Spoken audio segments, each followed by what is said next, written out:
Salut, c'est Guillaume. Je suis ravi de vous retrouver dans ce format en immersion de course épique à l'occasion du Marathon des Sables 2023. Le Marathon des Sables, c'est une course de 250 km en 6 étapes et en autonomie qui plante son décor dans le Sahara marocain. Cette nouvelle édition, qui s'élancera le dimanche 23 avril prochain pour 7 jours, je vais vous la faire vivre de l'intérieur comme l'année dernière. La grande nouveauté étant que cette année, je vais couvrir la course pour course épique, mais aussi la courir.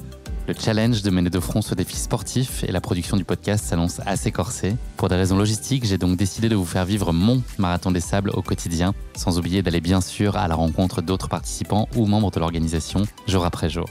Enfin, si vous voulez ajouter l'image au son de ce podcast, rendez-vous sur le compte Instagram courseepique.podcast pour suivre la course en photo et en vidéo au quotidien. Merci à tous et place désormais à notre épisode du jour consacré à l'arrivée au bivouac.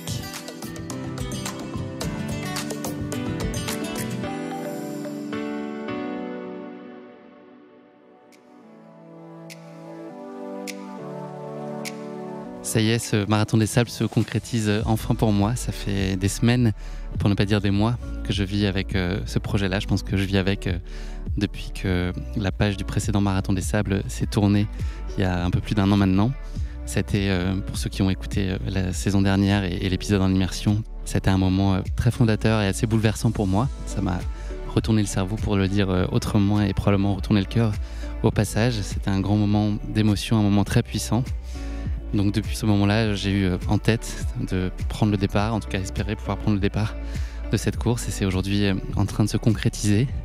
J'ai mis du temps à comprendre que c'était vrai, là ça fait 48 heures que je le comprends. J'ai eu pas mal de difficultés sur la fin de la préparation, des petites baisses de motivation avec des semaines avec des charges qui étaient assez importantes, et puis la difficulté à trouver de la place quand même pour ces entraînements répétés, parce que l'idée c'est d'avoir vraiment des séquences de 3 jours de suite de course, et donc ça veut dire à peu près 6 fois par semaine aller sortir et courir, et avec le temps être chargé avec un sac. Donc tout ça complexifie pas mal la gestion de l'agenda, et puis à un moment la charge physique pèse un peu et le moral tient plus ou moins.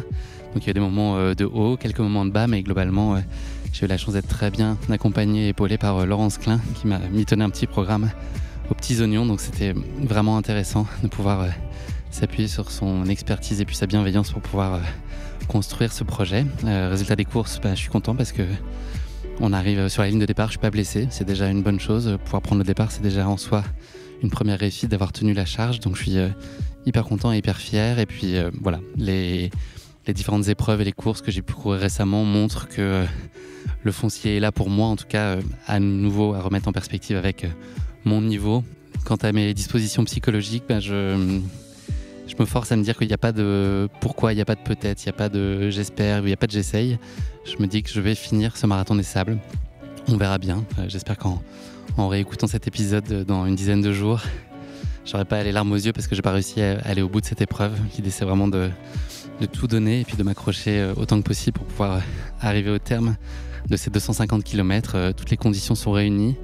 J'ai des messages incroyables que vous m'envoyez au fil des jours et des minutes qui ont précédé en tout cas ce départ. Donc ça m'aide aussi beaucoup. Donc vraiment continuer parce que c'est hyper important et je vais m'accrocher à ça aussi dans les moments de doute. Puis voilà, je vais essayer de gérer CP après CP. Sur le suivi live, il y a des lignes pour chaque checkpoint. Je me dis que l'idée c'est de cocher une ligne après l'autre et puis d'aller comme ça jusqu'au bout, jusqu'aux dunes de Merzouga qui marquent la fin de ce Marathon des Sables. Je suis très heureux de vous embarquer avec moi en tout cas pour cette aventure. Vous serez pas très loin et voilà, je vais passer un bon moment et essayer de vous faire vivre aussi bien que possible ce Marathon des Sables. Soyez indulgents si vous me sentez décliner au fil des jours. Je contrôlerai pas tout, mais en tout cas je ferai de mon mieux, c'est certain. Bonne écoute et bon Marathon des Sables avec Course Épique.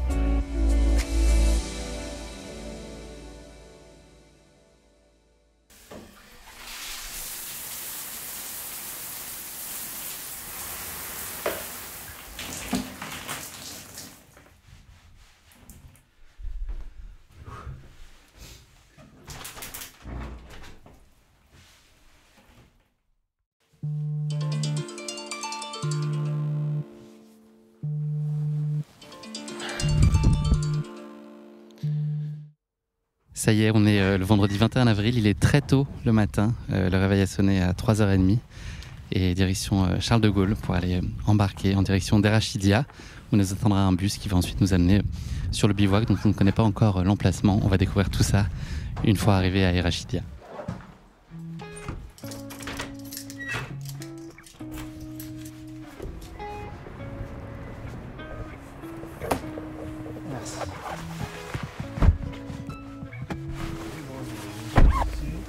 Bonjour monsieur, on va Charles de Gaulle, terminal 3 s'il vous plaît. Vous êtes monsieur ? La Lu. C'est ça. Ouais, merci. Merci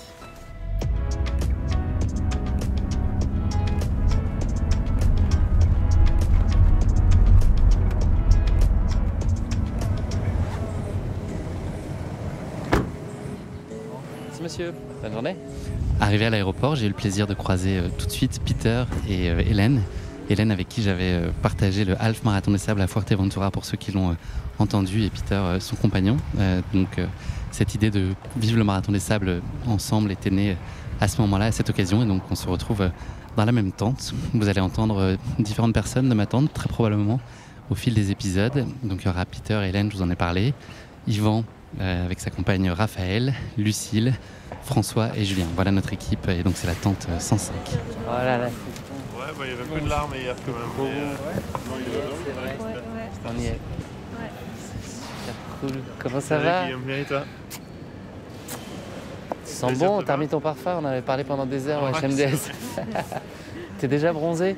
C'est vrai? C'est vrai? On va dire. Ah là là. On le disait dans la voiture, dans l'avion hier, on se disait c'est un peu grâce à toi, même. À cause? Non, c'est grâce à toi qu'on est là, parce qu'on se serait jamais lancé. C'est grâce à, ouais. Ah, vous l'avez décidé. Ouais. C'est vous qui l'avez décidé. Ouais, T'as fait le chemin et puis tu as embarqué. Et puis grâce à Luca. Ouais. C'est Luca qui nous a vendu du rêve. Ça va être bien. Bah, c'est cool qu'on soit à ce moment-là, là, je trouve. Ouais. La fin, c'est...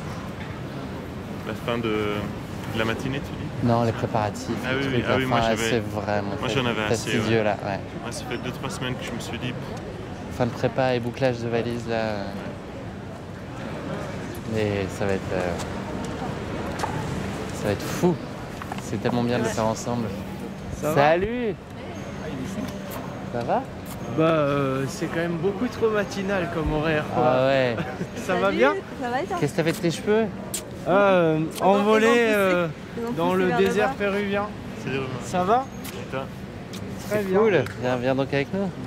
Oh, Je me suis pas trop acheté de trucs plaisir pour aujourd'hui et le bivouac. En fait, j'ai pas trop calculé ce truc-là. Ouais. Moi j'ai. Moi j'ai un hamburger en room service hier soir avec un coca. C'est pas ça fait du bien. Tu vas en rêver de Moi j'ai celui-là. pris du ramen. Ah ouais. Vous avez pris la On n'a dose? pas oublié le ramen, mais on a oublié. Il y a Mathieu qui nous a acheté une boule saucisson enrobée au parmesan et à la truffe. On l'a oublié. Ah non. Mais vous aviez déjà oublié un truc au Ouais, le HMDS? Ouais. La malédiction. Ouais, c'est vrai. Moi je préfère oublier. Notre amant, il nous aime pas. Ouais. Bonjour. Ça va, Frances? ça va et toi, oui. Yes. Salut. C'est marrant parce que je vous ai pris en photo, mais Ouais, c'est ça. Il existe en vrai? en fait,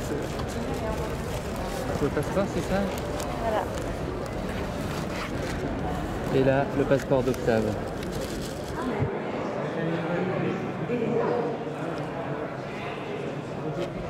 Bon voyage. Merci. Il y a de la place encore, dernière porte. S'il vous plaît, messieurs, dames, avancez bien au fond du bus, merci. Ça va être ça, la Pour le neige. décollage, veuillez redresser vos dossiers, abaisser vos accoudoirs, relever vos tablettes et vos stores. Rangez. Votre bagage à main doit être placé dans un compartiment.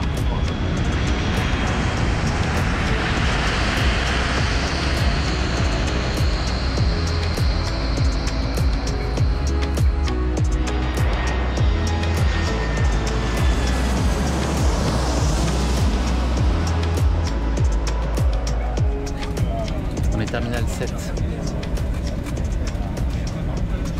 Ladies and gentlemen, welcome to Arachidia Airport. On behalf of the entire crew, we would like to thank you for flying with us. Donc ça y est, nous voilà à Erachidia. On a passé les douanes. C'est le moment où on patiente en attendant de pouvoir embarquer dans les bus et de découvrir enfin le roadbook et de quoi notre semaine sera faite. Là, j'aperçois au loin Patrick Bauer, qui fait une étreinte de bienvenue à la plupart des concurrents qu'il croise. Donc ça va être encore un bon moment et certainement une autre forme de coup d'envoi de ce marathon des sables avec ces mots qui sont toujours si plaisants à entendre. Salut. Allez, je vous laisse avec vous. Merci les amis, à tout à l'heure. Comment ça va? Bien d'être là, c'est cool. Bonjour. François, un grand ami. C'est trop bien. Tout roule? Ouais. Pour l'instant, tout va bien. Cool. On a une équipe d'enfer. Ouais. Bonne arrivée les garçons. Salut patron. Ça va? Ouais, très bien. Bon, super. À toutes. Bon, salut. Donc là, on arrive au bus et c'est là on va nous remettre le roadbook. Et on va savoir à quelle sauce on va être mangé sur les étapes. Voilà. Bonjour. Bonjour. Je vais garder mon gros sac. Ouais, ça marche, pas de problème. Fiche technique, c'est bon?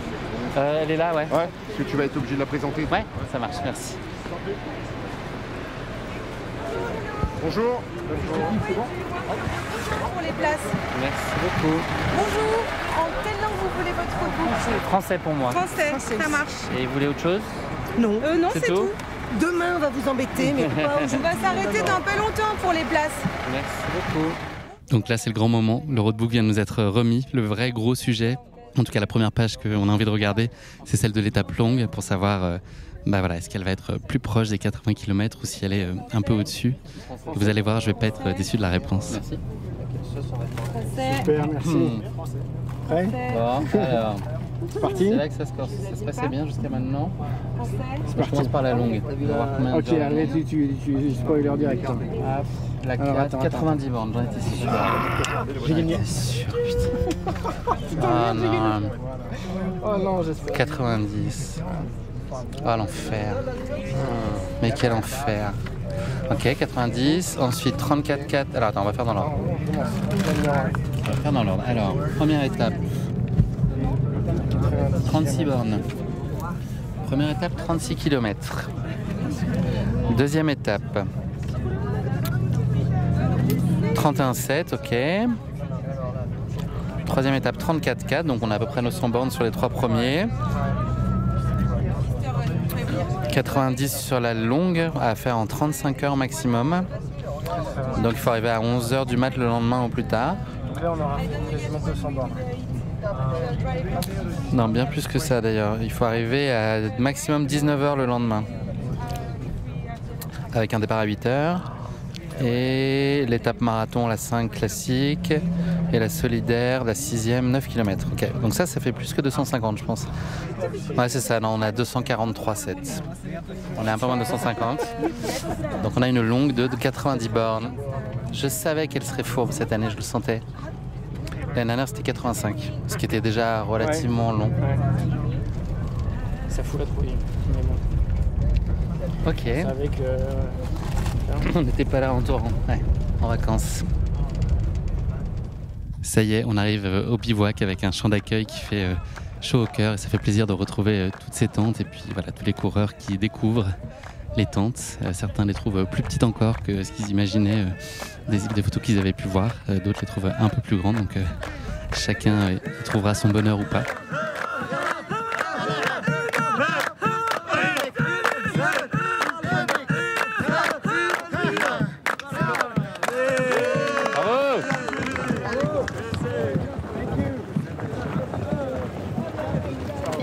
Ouais, marocains et français, ils vont pousser. Français? Oui, absolument. Eh ben, bienvenue. Merci. Est-ce que c'est prêt pour demain, ça, cette fiche? Encore à affiner quelques trucs, moi, je pense. Bah, pas de souci. Ça ira? C'est juste demain, vous la présentez demain au contrôle des sacs. Ouais. On Parfait. va sortir et rentrer des choses. Donc. Bienvenue chez vous. Ouais, merci. C'est quoi le niveau de détail juste sur la partie technique? Est-ce que Parce que tu as du matériel obligatoire. Ouais, mais là, le niveau de détail, c'est genre si j'ai un caleçon en plus ou si j'ai une brosse à dents, faut mettre moi, j'ai mis par exemple trousse à pharmacie, trousse hygiène, tu peux mettre ça, oui. Voilà. Parce qu'après, si ton sac est contrôlé, c'est uniquement sur le matériel obligatoire. D'accord, ok. Donc voilà, c'est tout. Oui, ou pour il n'y a pas de pénalité sur ça? On n'a pas mis...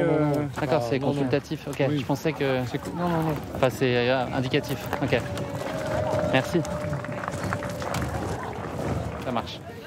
bienvenue. Merci, les poubags, les fameux. Oui, les fameux. Et un petit cadeau, un petit bandeau. Je mets là si tu veux. Ouais, super, voilà. Merci, c'est gentil. Merci. C'est un bœuf, c'est ça C'est un petit bandeau. Un petit bandeau, ok, super. Génial, merci. Ah, cool. Parfait. Super. Merci. À très vite. Salut Ludo. Ouais, et toi? Ouais. Tu le cours cette année? Yes. Okay. Ah oui, je fais les deux, ouais. Et pour le podcast et ah ouais? Ouais. Je le tente comme ça. Un peu plus que sur les autres courses, là on peut se dire putain qu'est-ce qu'on fait là quand même. Et ouais. 101. Non mais là il y a... Effectivement le tapis je vois pas. Hein. Eh ben ils ont rien rangé. Attends, c'est là. C'est quoi le code pour rentrer? 27B8. Feu. Ça va? Salut.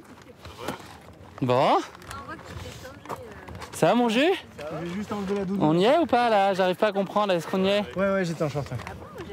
Alors. Une fois que t'es posé, ouais. On sent un peu moins.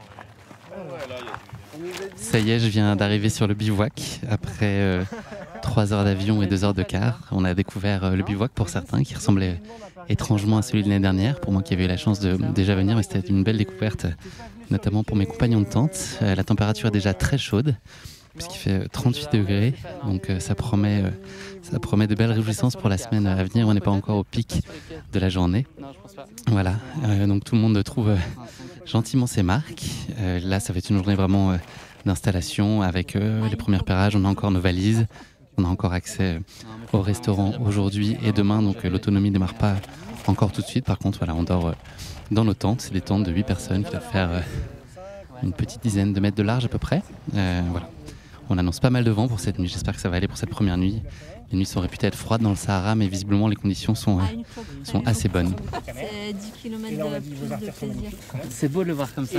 Quelques minutes après notre installation, on a eu la chance d'avoir la visite très spontanée de Rachid El Morabiti, qui a gagné 9 fois le Marathon des Sables, qui est cette année en lice pour une 10e victoire qui serait historique, et il égalerait ainsi le record de l'épreuve. Donc il y a pas mal d'enjeux pour lui autour de cette édition, et il risque de se faire pas mal challenger, notamment par Aziz Yachou et par Mathieu Blanchard probablement, et plein d'autres coureurs qui ont très envie de s'illustrer sur ce Marathon des Sables.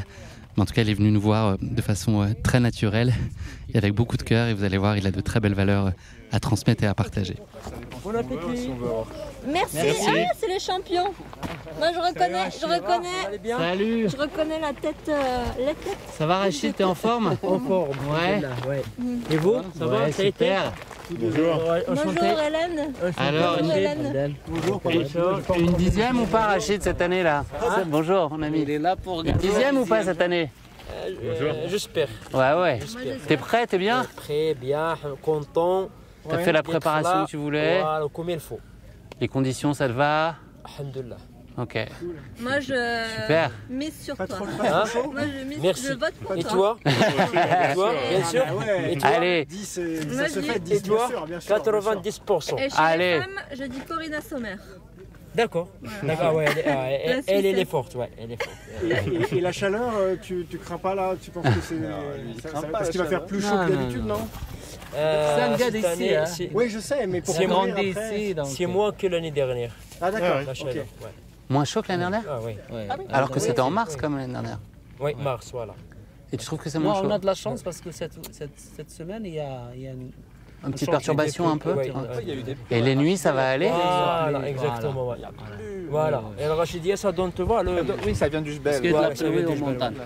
Et donc les nuits, ça ira? Il fera bon? Oui. Il fera pas trop froid et la journée pas trop chaud, quoi. Voilà. C'est parfait, ça. Oui, alors, alhamdulillah, oui. On a de la Tu vas pouvoir faire moins de 18 heures avec tout ça. Bonjour. Pour nous. C'est la première fois? Moi, j'étais venu comme journaliste l'année dernière. Ah, Et là, je le d'accord. cours aussi cette année, ouais. Je fais les deux. Bravo. Ouais. Première fois. Tu as été avec nous l'année dernière. Ouais, j'étais l'année dernière. Ouais. Vous avez choisi la bonne La bonne année. aventure. Ouais. Et 90 km, ça te va? Tu prends pour la longue? Ah oui, Ouais. c'est là qu'il va faire le... Voilà. C'est là qu'il va faire. Il y avait ça en 2015. Parcours. Ok. Ah, le même parcours. Elle est difficile, non? Il y a un peu de dénivelé, tout ça, non? Un peu plus que les autres? Elle est bien. Le jubel, il y a toujours le jubel. Ok. Je pensais que l'autre fall là, deuxième et puis sur la longue aussi. T'as vu, on le passe Dans les deux sens, on le prend et l'autre fall là, côté sable et côté. Deuxième jour, Ok. quatrième jour. Ok. Dans la langue, on va passer. Ça va être super. Tu cours aussi? Ah, super. Je suis l'entraîneur d'elle. Ah, je savais pas que ton Moi, entraîneur j'ai couru Rachid. déjà. J'étais un marathonien. Ok. J'ai gagné Londres, j'ai gagné New York. Ah ouais. Ok. D'accord. J'ai couru rapide. Ouais, j'ai l'impression que tu cours pas trop mal. Maintenant, je suis avec Rachid Ok. pour le s'entraîner en même temps. Allez, plus vite là. Ouais. Allez, allez, vite, allez, accroche, accroche. J'ai dit, allez, j'arrive pas sur le. Il dit, ah, vas-y, je suis derrière toi. Et marathon des sables, t'en as fait déjà combien? Hein? Marathon des sables, t'en as. J'ai fait deuxième plusieurs fois. Ok, ok, ok. Sur seulement les dernières. Il y avait ton frère déjà ou pas? Oui. Ok. Et Mohamed, il était troisième? Quand toi, t'étais deuxième? Deuxième, qu'est-ce qu'on a معنا Aziz, une fois Aziz Yachou? Ah non, ok.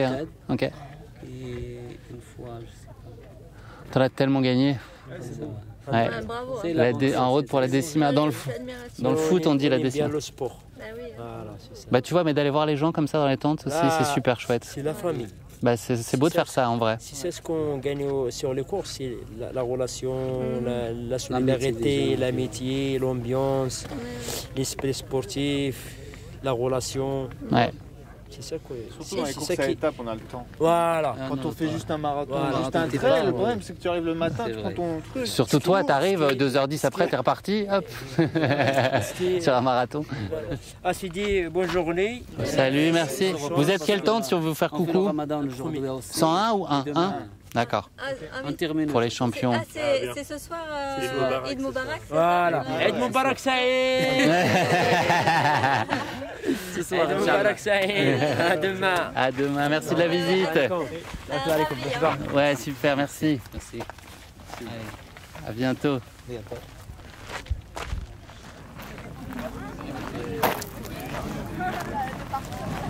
Salut Laurence. Bonjour à tous. Ça va? Salut Lyon. Guillaume. Bonjour Guillaume. Enchanté. Arrivé il y a combien de temps vous? Moi je suis là depuis 3 semaines pour me mettre bien en condition. Ouais. C'est bien. C'est pour ça mon sac a eu le temps de baisser depuis. Ouais, j'ai un peu tapé dans les 9 kilos. Ça va? Ça a été? Ça va. Ouais. On est arrivé là, ouais, ça y est, on a la tente au complet, on est arrivé il y a une demi-heure je pense. On avait le vol de 7 heures nous. Ah ouais. Ah, 7 heures. Ouais. Quel temps? 105. On est là à 2. On te voit. Raphaël, elle te voyait Ah, d'ici. 100, c'est là. Ouais, tu vois là-bas, elle te voyait, Raphaël, elle m'a dit. Ça va être super. À tout à l'heure? Ah ben, tout à l'heure, Guillaume. À toutes, ouais.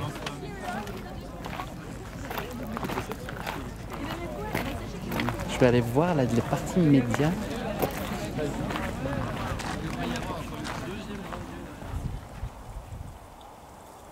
Salut Florian. Salut. On pourrait croire qu'on est en plein milieu de l'océan Atlantique. Là, il y a des bruits, des rafales, je sais pas si ça s'entend au micro. On vient d'arriver sur le bivouac et on a une petite surprise qui nous attend. Ouais, on a été accueillis par une tempête de sable. Je dois dire que moi, ça fait 4 ans que j'y viens en tant que journaliste et c'est la première fois que je vis ça. Donc c'est un peu impressionnant dès le premier jour. On n'a même pas encore mis les baskets et on est déjà accueillis par des conditions un peu extrêmes. Tu es venu pour le Marathon des Sables pour le courir ou pour y travailler? Donc tu travailles tu es journaliste pour l'équipe. Tu peux nous expliquer un peu les différentes casquettes possibles et puis la complexité ou non d'avoir à mêler ces deux casquettes au sein d'une même épreuve? Ouais, alors j'ai eu déjà les deux cas de figure. Je suis déjà venu juste pour travailler.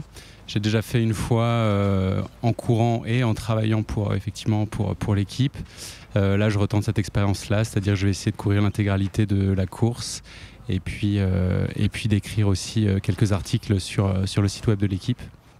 Ouais, ça demande une gymnastique qui n'est pas évidente. Après, c'est aussi un privilège de pouvoir faire ça comme profession. Donc, je me plains pas, mais des fois, il faut travailler un peu en revenant des étapes. Ouais. Qu'est-ce que tu retiens du Marathon des Sables que tu as couru? Ça t'a piqué? Est-ce que ça a été immédiat? Alors c'est assez intéressant. Je m'étais toujours dit que je le ferais une fois pour voir ce que c'est. J'avais un peu peur des conditions spartiates du bivouac, de la frugalité de l'alimentation potentiellement.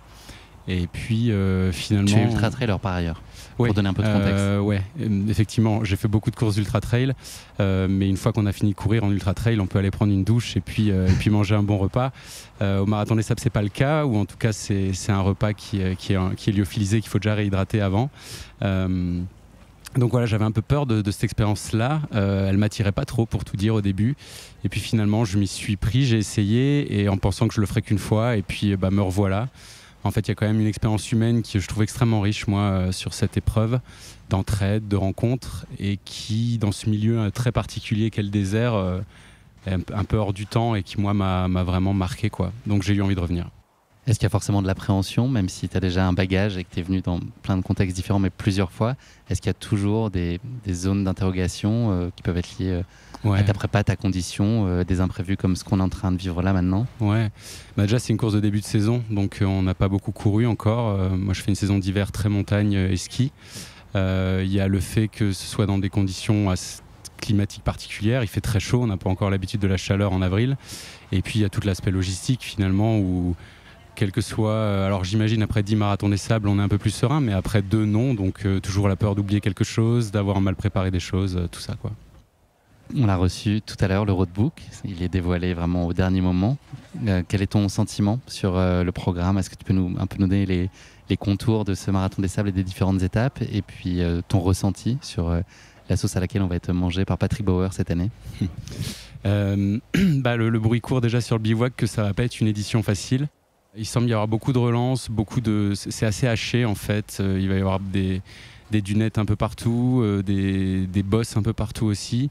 L'étape longue est particulièrement costaud, 90 km, avec aussi des passages de Djebel, etc. Donc 1300 mètres de D+. 1300 mètres de D+, effectivement. Et effectivement, quelques anciens à qui j'ai parlé déjà m'ont confirmé mon impression que ça n'allait pas être une édition évidente, ouais.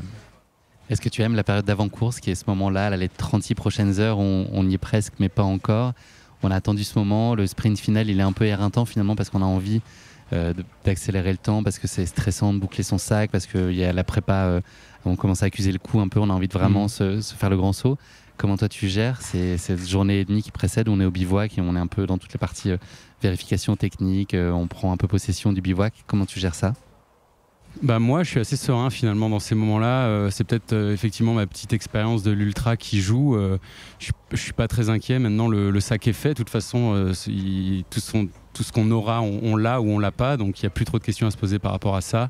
Au contraire, moi j'aime bien cette déconnexion et ce passage en douceur entre la vie quotidienne et puis la vie la parenthèse très particulière qu'est une longue course d'endurance. Donc au contraire, moi je suis content qu'il y ait cette journée pour pouvoir se poser, prendre le temps, travailler un peu quand même, mais surtout prendre le temps. Ouais.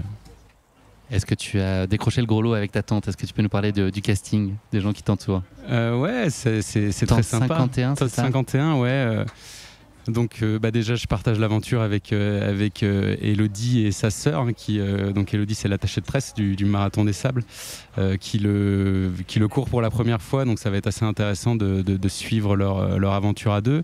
Il y a Hugo qui apparemment est un ancien participant de Koh-Lanta à qui j'ai pas mal parlé, qui a l'air très sympathique aussi, et puis 2 jeunes filles dont une est assez présente sur Instagram. Enfin voilà, c'est une tente avec un peu des gens qui font du contenu, on va dire, pour brosser large.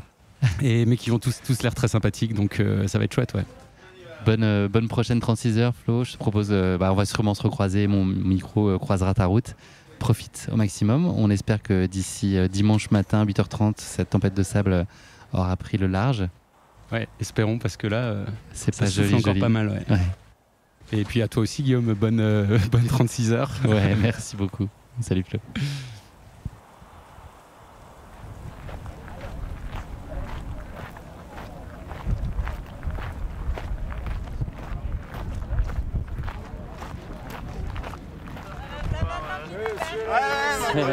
C'est pour la chaîne météo. Maintenant qu'on a remonté la tente, on a tout fait. J'espère. Regarde la tente, regarde le truc. qu'on a fait. Il a pas vu quand c'était par terre. Non, mais tu vois la tente là qui a peuplé par terre. C'est ça, c'était la nôtre. Si tu étiez dedans. C'était comme ça, on était dedans. On tenait la toile. Heureusement, Meryl est passé, on a discuté. C'est vrai. Il a dit ce poteau-là, on n'osait pas changer les bâtons. Et il nous a dit non, mais s'il faut y aller, il faut changer les bâtons. Et on a échangé et effectivement, ça a bien marché. Ça change tout. Elle était mal montée. Ok. Parce qu'il y en avait d'autres des bâtons? Non, les mêmes, c'est les mêmes, mais c'est en fait, ils étaient trop grands. Ok. C'est vachement bien. C'est comme un N. Et là, c'est bouché derrière? Ouais. Avec la caillasse de tout à l'heure? Par contre, ta valise, comme la mienne, on peut pas les bouger. Elles sont dehors. Ah oui. Ta tenue, pas que la tienne. Les Marocains l'avaient montée à l'envers. Elle s'est envolée? Ah ouais. C'est ça, à la base, elle était mal montée. Non, je pense pas. Pas grave, j'avais parce pas que prévu de courir habillé. Enfin, monter à l'envers. Non, pas à l'envers. Vous avez dormi ou pas? Dans le bus, un peu, dans l'avion. Moi, si tu veux faire une sieste? Non. On a eu un moment calme, toute attente. Ouais. Et puis moi, j'arrive pas à rester, donc on est parti. On est allé faire un petit peu de shopping. On est allé dire bonjour au quartier. Non, on est monté voir les... Ah non, c'était après. On a fait plein de balades. Il est bientôt 6h, Patrick Bauer va prendre la parole. C'est l'heure du briefing général, donc c'est un briefing qui est obligatoire pour tous les coureurs. Ça va être l'occasion pour lui de nous rappeler les grands principes de ce marathon des sables, les principales règles et puis voilà, toutes les choses auxquelles il faut faire attention pour se donner toutes les chances de rallier la ligne d'arrivée. 1, 2, 1, 2. Ça a l'air pas mal, oui, avancez-vous, c'est plus sympa. Bon bah déjà, qu'est-ce que je peux dire à part vous souhaiter une sacrée bienvenue sur le bivouac de ce 37e marathon des sables, que diantre.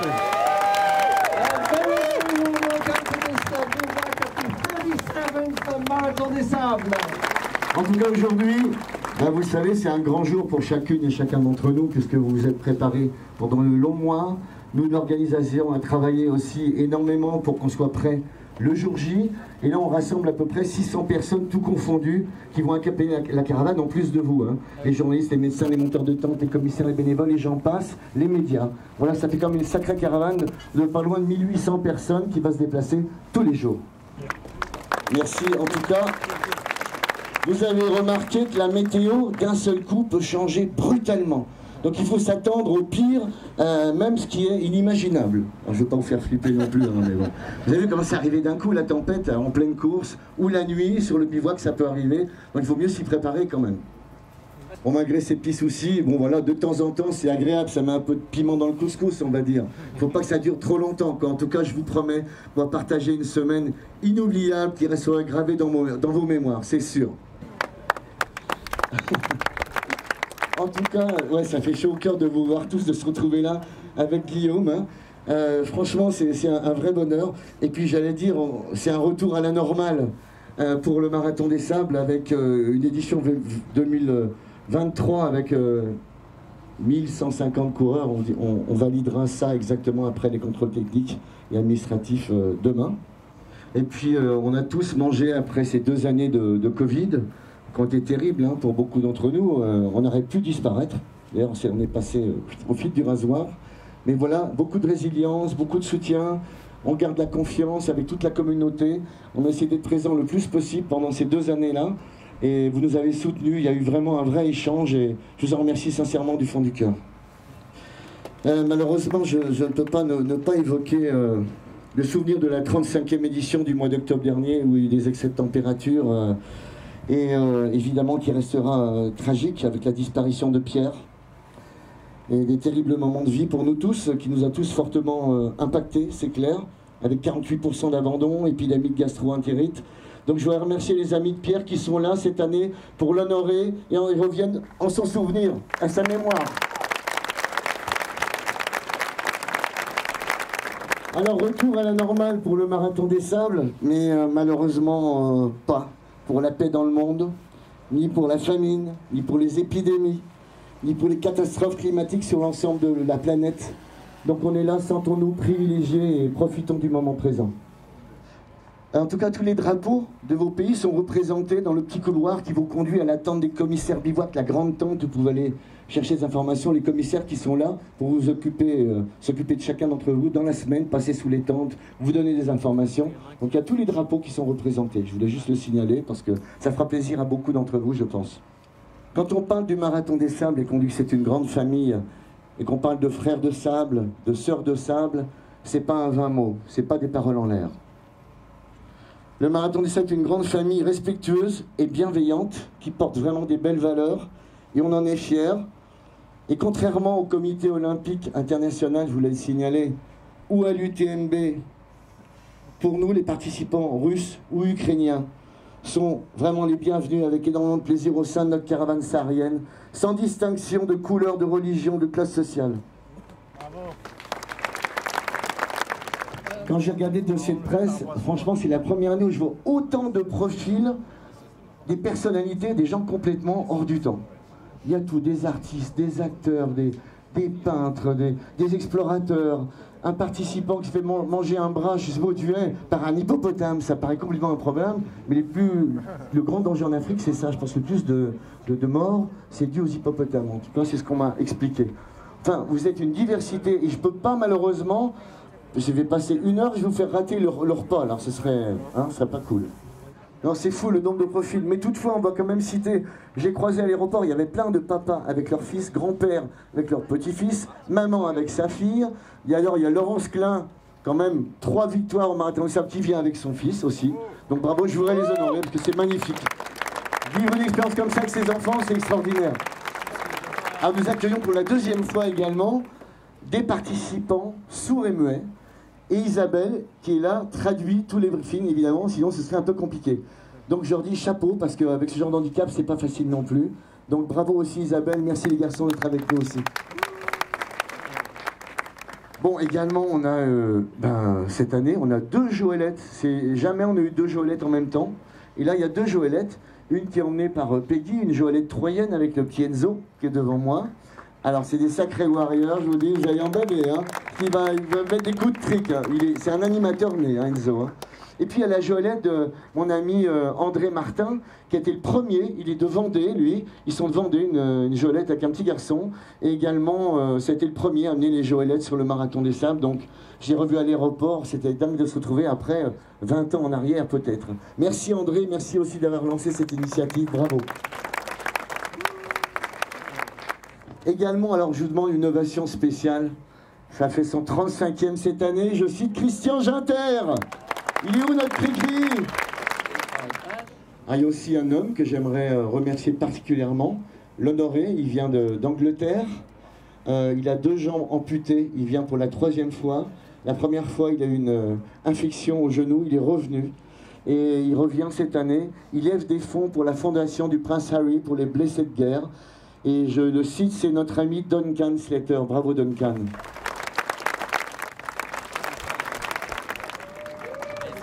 Alors ça augmente encore chaque année, le pourcentage. Les femmes, vous êtes 21,3% les femmes à participer cette année. Et on va quand même rappeler, Guillaume, on le dit chaque année, que les femmes abandonnent 2 fois moins que les hommes. Vous êtes plus résilients, vous êtes des warriors. Bravo les filles. Il faut tout changer. Il faut changer de sexe, il faut s'amputer.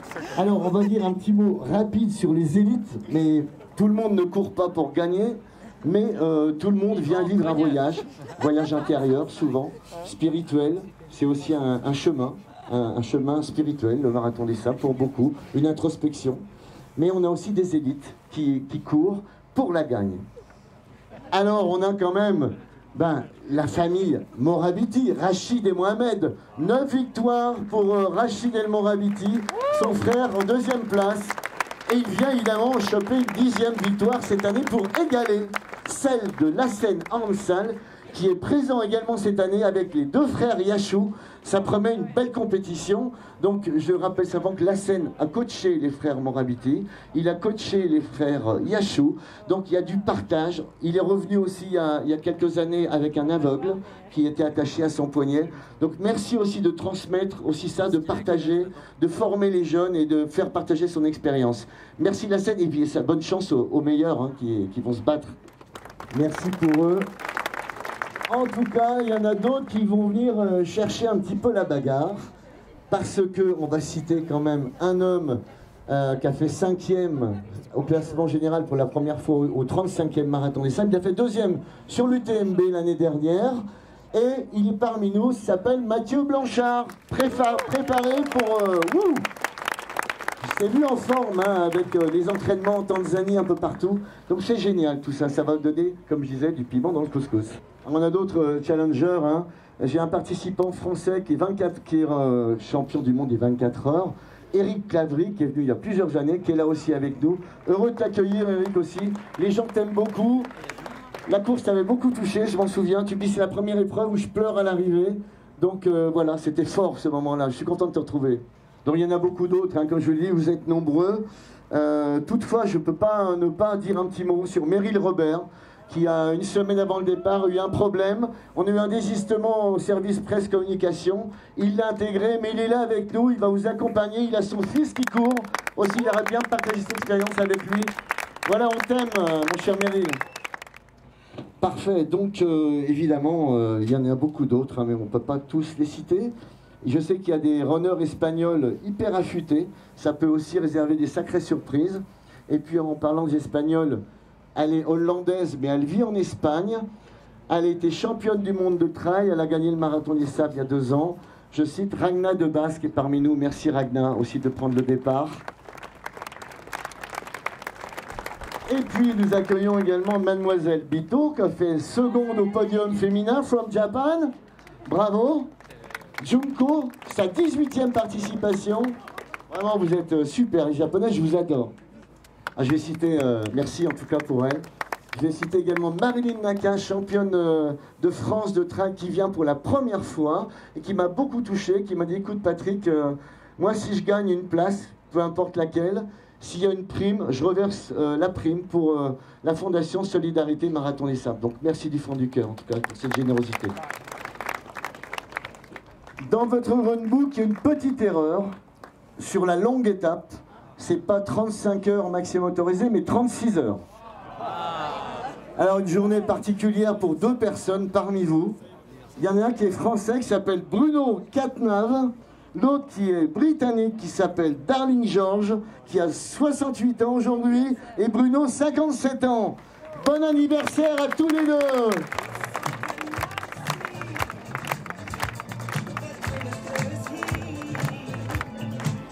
C'est aussi l'anniversaire de Farid, de l'équipe Maroc. Congratulations to Farid and also his Farid, on t'a oublié.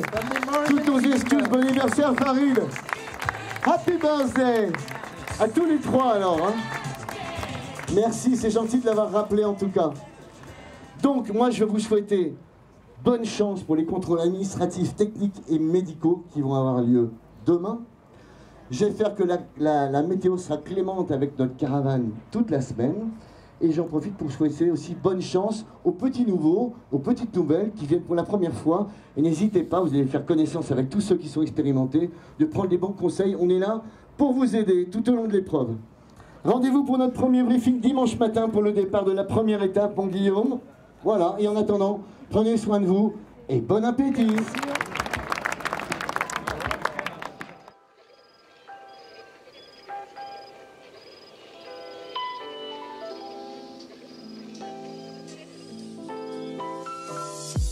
Salut tout le monde, on est samedi matin, la première nuit vient de s'écouler. Alors la bonne nouvelle c'est qu'elle a été chaude, donc a priori on n'aura pas besoin de trop se couvrir pendant la semaine, puisque visiblement la température était autour de 13 degrés, je m'attendais à ce que ce soit en dessous de 10, donc 13 degrés c'est tout à fait jouable, ça veut dire pas de doudoune, ce qui va me permettre d'alléger le sac, ce qui est quand même un de mes gros sujets du moment et que je dois régler là dans la matinée. La nuit elle a été aussi un peu agitée, on est tous un peu en train de prendre nos marques et à apprendre à coexister dans un espace un peu restreint, donc on est 8 par tente. Mais voilà, ça s'est quand même bien passé. Et puis voilà, à 5h30 du matin, le bivouac commence à bouger, peut-être même un peu avant. Et c'est le moment où le soleil commence à se lever. Donc il y a une espèce de procession de coureurs qui vont chercher sur les petites montagnes, les petites buttes qui sont à côté de nous, un emplacement, un spot pour pouvoir voir le soleil se lever, ce qui a été mon cas. Et voilà, c'était absolument magnifique. On est dans une plaine désertique et puis on voit le soleil se lever au loin. On se dit qu'on a beaucoup de chance d'être là. Et c'est ce que je me suis dit, évidemment. La journée d'aujourd'hui, ça va être encore une journée d'attente. On va passer la journée au bivouac. Donc le bon côté, c'est qu'on est encore accompagné et restauré par l'organisation. Donc on n'est pas encore dans la logistique de préparer ses plats, lyophilisés, faire des feux, etc. Donc on a toute cette partie-là qui est gérée par l'organisation. Donc ça, c'est assez confortable pour se mettre en route. C'est aussi l'occasion de faire les derniers tests puisqu'on a encore nos valises. Donc on peut un peu tester différentes choses, notamment pour se couvrir ou autre et voir les choses dont on a besoin ou pas à l'épreuve de la réalité. Donc on va remettre là tout à l'heure. Moi j'ai vers 10h30, 11h, j'ai le contrôle technique On doit justifier de tout le matériel obligatoire. Tout ça sera vérifié sous peine d'avoir des pénalités ou, dans le pire des cas, de ne pas avoir la possibilité de prendre le départ. Chaque année, il y a quelques personnes qui, malheureusement, se font y conduire à ce moment-là. C'est souvent pour des raisons médicales ou des électrocardiogrammes qui ne sont pas conformes. Mais bon, globalement, l'idée, c'est que tout le monde aura son dossard dans la journée. Et voilà, pour le reste, un briefing média qui est prévu tout à l'heure et puis une visite des différents postes. Donc, j'essaierai de vous faire vivre ça. Donc, je pense qu'il y aura la sécurité, les médecins, enfin voilà. On verra bien ce qui nous sera proposé, mais l'idée, c'est aussi comprendre un peu comment est construit ce bivouac qui y contribue. Voilà, je vais aller prendre le petit déjeuner. Il est bientôt 7h. Donc, je vous dis à tout à l'heure.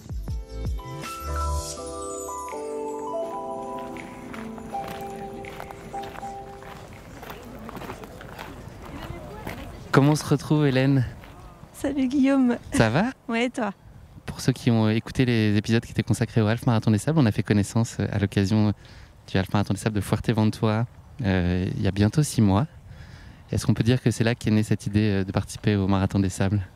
C'est avec notre rencontre et puis les rencontres qu'on a faites à Fuerteventura, c'est de là qu'est née l'idée. Tu nous avais dit que tu venais sur le Marathon des Sables et puis moi ça me tentait de plus en plus de faire ce Marathon des Sables. Au départ je pensais pas, j'osais même pas en rêver et puis aujourd'hui nous voilà.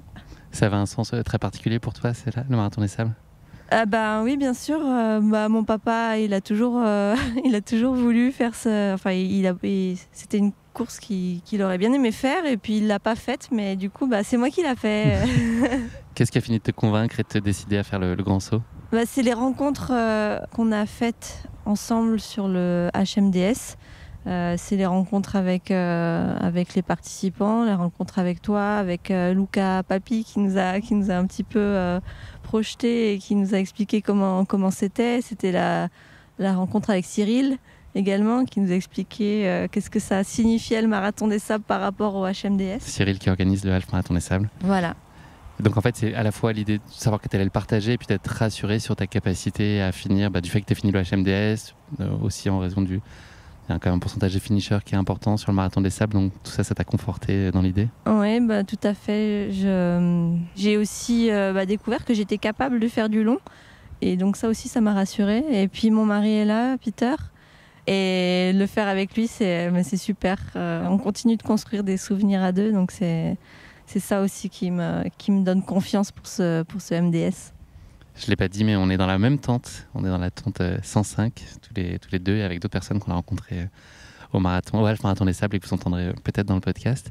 Est-ce que tu peux nous parler juste de la préparation ? Ça a été quoi les grands cycles et puis même l'état d'esprit dans lequel toi tu as pu être en fonction un peu des périodes et de l'approche du Marathon des Sables ? C'est quand même un long chemin de croix. Alors oui, c'est un long chemin de croix. Les périodes, il y en a eu plusieurs. C'était vraiment des montagnes russes aussi pour venir jusqu'ici. C'était une période très chargée et compliquée pour moi le début d'année et plusieurs fois je voyais un petit peu ce rêve disparaître comme un mirage et j'ai eu la chance d'avoir une super coach pour ce MDS qui m'a rassurée par rapport à cette course, qui a adapté mon planning d'entraînement en fonction de ce que j'avais le temps de faire et aussi qui a adapté l'entraînement avec que des entraînements que j'aime faire. Important aussi, ça permet de garder sur la durée en tout cas l'enthousiasme et l'envie quand les séances s'enchaînent, d'avoir aussi des séances qui sont parfaitement adaptées, qui prennent en compte tes goûts et tes affinités, c'est ça ? C'est ça, exactement. Et du coup, pour venir jusqu'ici, j'ai fait que des choses que j'aimais faire. Je me suis pas fait mal. Donc, pas de moment de découragement ? Non, du coup c'était beaucoup plus facile, ça enlevait une charge mentale également. Donc on va voir ce que ça va donner, mais maintenant je suis passée déjà en mode course et puis j'ai mon moral qui est boosté à 200%. Qu'est-ce que tu imaginais trouver sur le bivouac et puis qu'est-ce que tu as trouvé ? Est-ce que il y a des choses qui t'ont étonnée. Quelle idée tu t'en faisais? Est-ce que c'est conforme au rêve que tu avais en tête? Je me faisais pas trop d'idées sur le bivouac. J'avais vu des vidéos de précédents coureurs sur YouTube. Et puis, mais je me faisais pas trop d'idées. En fait, je suis là vraiment pour découvrir sans attente particulière. Après, c'est vrai que c'est sympa de rencontrer des gens. Il y a une bonne ambiance et les gens sont bienveillants. Je pense qu'il y a quelque chose qui relie tout le monde ici et ce qui fait que c'est sympa. Là, c'est une journée d'attente encore. Aujourd'hui, on est arrivé hier. Aujourd'hui, c'est la partie des contrôles techniques, mais encore pas mal de temps sur le bivouac. Est-ce que c'est une journée dont tu vas profiter ou est-ce que tu trépines justement? Là, tu es à 200%. Est-ce que tu n'as qu'une envie, c'est que le départ soit donné? Je profite. Je profite parce qu'on n'est pas là longtemps. Hein. Donc, je profite vraiment de chaque jour. Là, tu vois, ce matin, je me suis levée. J'ai passé un moment à regarder l'horizon et le soleil se lever. C'est assez magnifique, il faut le dire là. Ouais. Ah non, mais c'est super beau et le soleil se lève juste derrière notre tente. Il n'y a pas beaucoup à marcher pour aller derrière la petite. Je sais pas ce que c'est. C'est une petite Jebel, une petite montagne, mini Jebel, qui fait voilà. 50 de mètres de haut, 20. Ouais, donc je profite pour le moment.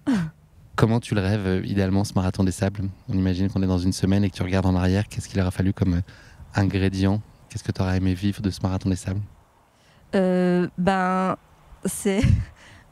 cherche la difficulté quand même. Bonne piège. Ouais, je crois que je suis sur le bon endroit. Non, je suis vraiment là pour repousser mes limites. Donc j'ai pas envie que ce soit facile. C'est quand c'est difficile que tu te découvres encore plus. Donc j'espère que je pense que ce sera à la hauteur de mes attentes en termes de difficulté et peut-être au-delà. En termes de côté humain, ce que j'attends, c'est vivre rencontrer des gens à nouveau, vivre des moments de partage, des moments de solidarité. Je pense qu'il y aura des larmes, je pense qu'il y aura du sable, je pense qu'il y aura des cloques. J'espère qu'il n'y en aura pas trop des cloques, mais j'anticipe des cloques et des ongles en moins. Tu l'as pas dit, mais la vraie raison pour laquelle tu fais le marathon des sables, c'est juste pour avoir un alibi pour manger du lyophilisé, un aligot en lyophilisé, c'est ça? Voilà, c'est ça aussi. Ça me Ton péché mignon. Ça me permet d'assumer et de manger pendant une semaine de l'aligot et du hachis parmentier. Mais en fait, j'ai pris que de l'aligot et du hachis parmentier. Donc là, on n'est pas là pour varier les plaisirs. Non. Efficacité. Non, je choisis que ce qui me fait plaisir et puis comme dans mes entraînements, ma nourriture c'est que des choses que j'aime. J'ai pas oublié mon ramen. Cette fois, j'avais oublié le marathon des sables. Et du coup, je vais pouvoir pimper mon aligot avec des petits bouts de jambon serrano, voilà. Tu sais vivre, Hélène, on peut le dire. Voilà. On va petit-déj, il est bientôt 7h. Ouais, j'ai bien envie de prendre un petit thé là. Ça va faire du bien. Ouais. Bonne journée, à tout à l'heure. Merci, à tout à l'heure.